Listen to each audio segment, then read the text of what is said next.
Gail Gould, and you are listening to Generative Engine Optimization in the AI Era, Decoding SEO 2.0. I'm Guy Gould. Welcome to the show, proudly sponsored by 3 Steps Digital Brand Management, a Kalicube certified agency. Now let's dive right in and decode.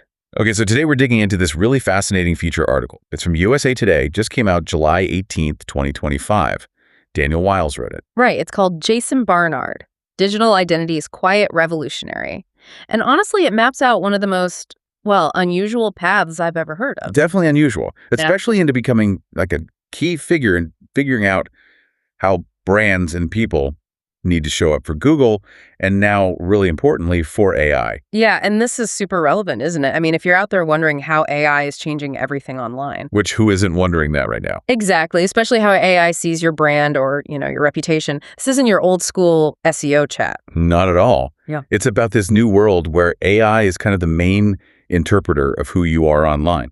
And the craziest part is how Jason Barnard's life story, which is just full of these wild twists and turns. Solely unexpected pivots, yeah. How that actually gave him this unique perspective to figure all this stuff out. His insights aren't just academic. They came from like real life problems he had to solve. So when you think digital revolutionary, you probably picture someone, I don't know, coding since they were tiny. Right, in a garage somewhere. Mm-hmm. But Barnard's story starts way different. Rural Yorkshire, England. Mm-hmm. And he actually describes himself, the article says, as someone who never quite fitted in. Always saw things a bit differently. You can kind of see it already, can't you? That outsider view may be challenging how things are normally done. Mm-hmm. That seems like the seed for innovation later on. Totally. And the first big unexpected chapter, get this. Okay. A decade touring Europe with a punk folk band. Wait, punk folk, that's a combination. What are they called? The Barking Dogs. And it wasn't just playing music. They needed a label. They needed tour support. So he just built it. He just built it. WTPL Music, that was his label, set up the whole tour system himself, out of necessity, basically. Wow.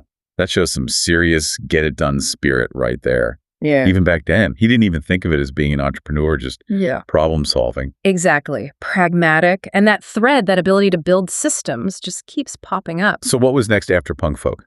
Because that's already quite a story. Well, complete change of scene again. Traded rainy Europe for Mauritius. Mauritius, like tropical island Mauritius. The very same. And there, he co-founds a company called Up-To-10 Ltd. This was really early days for online stuff for kids. Okay, multimedia for kids. Yeah. What did that involve? He taught himself Macromedia Flash. Remember Flash? Oh, yeah, vaguely. Bit of a flashback there. He used it to create these characters, Boowa the blue dog and Kwala the yellow koala. These made cartoons. Cartoons? Okay, this story keeps surprising me. Yeah. Did they, take off? Did they ever? By 2007, it was this unexpected global hit. We're talking a 52-episode TV series. No way. Who picked it up? Playhouse Disney.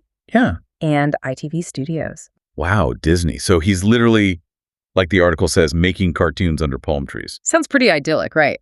But even then, he was apparently always deep in the business side of it, too. Always looking at the systems underneath. Okay, so punk musician, builds a label, moves to Mauritius, becomes a kids cartoon creator with a hit show. Yeah. Where does the AI and Google stuff come in? Right. Here's the turning point. He eventually exits Up-To-10, moves into digital marketing. Makes sense, given his background online. But then he hits this wall, a really personal one, when people Googled his name. Uh-oh. What came up? The punk band? What? Worse for his new career anyway. The top results were all, Jason Barnard is the voice of Boowa. Oh, no. So potential clients looking for a digital marketing expert are finding a cartoon dog. Exactly. He said he was losing deals because, and this is his quote, Google had the wrong understanding of who I was. Ouch. I can only imagine how frustrating that must have been. You know this stuff, you're an expert, but Google's got you pegged as a cartoon character. That personal frustration, that disconnect between who he was and what Google thought he was, that was the spark. The motivation for the next thing. Precisely. That led him to found Kalicube in 2015. Kalicube. And its whole mission, basically Jason Barnard's core idea was, if I can reshape how Google and AI see me, I can do the same for anyone. It's about teaching the machines. That's a powerful idea, moving beyond just ranking to actually shaping the machine's understanding. And the platform they built, Kalicube Pro, it's Well, it's massive. Tell me about it. What does it do? It's this proprietary SaaS platform, right?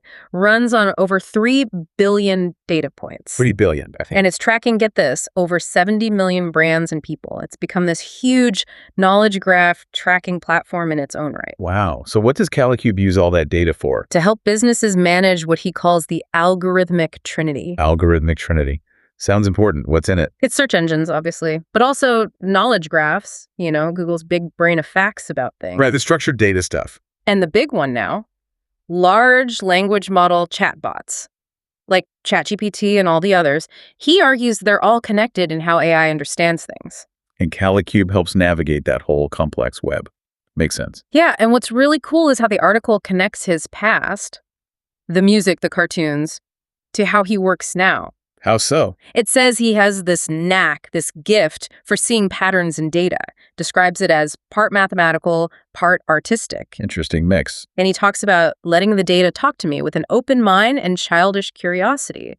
It really feels like his unusual path gave him this unique way of looking at complex systems. That makes a lot of sense, actually. Huh. Not coming from a purely tech background might let you see different connections. Yeah. So how does this all connect to the future, like AI search? Well, this understanding of how machines see entities, people, brands, concepts led him to coin a term way back in 2018. 2018. That's pretty early in the AI search game. What was the term? Answer engine optimization, AEO. AEO. Okay, Yeah. I've heard that. He saw it as the essential first step before what we're all talking about now, Generative Engine Optimization, or GEO. Jason Barnard basically saw where things were heading years ago. Seriously, ahead of the curve then. Totally. And he's still pushing things forward. Now he's talking about AI Assistive Engine Optimization. Okay, wait. AIAEO, another acronym. AIAEO. It represents this next phase where AI isn't just answering questions, it's actively assisting us, often without us even asking. And he's really positioned himself as the expert leading the charge in this new area. So Kalicube is central to navigating this AIEEO future. Absolutely. Calicube's whole approach is built around helping businesses prepare. They use this framework: claim, frame, and prove. Claim, frame, proof. Sounds straightforward. It is, conceptually. You claim who you are online. You frame that identity effectively across the web. And you prove it with consistent, credible signals. Right, so you're essentially teaching the AI. Exactly. Jason Barnard calls it helping businesses train an algorithmic child.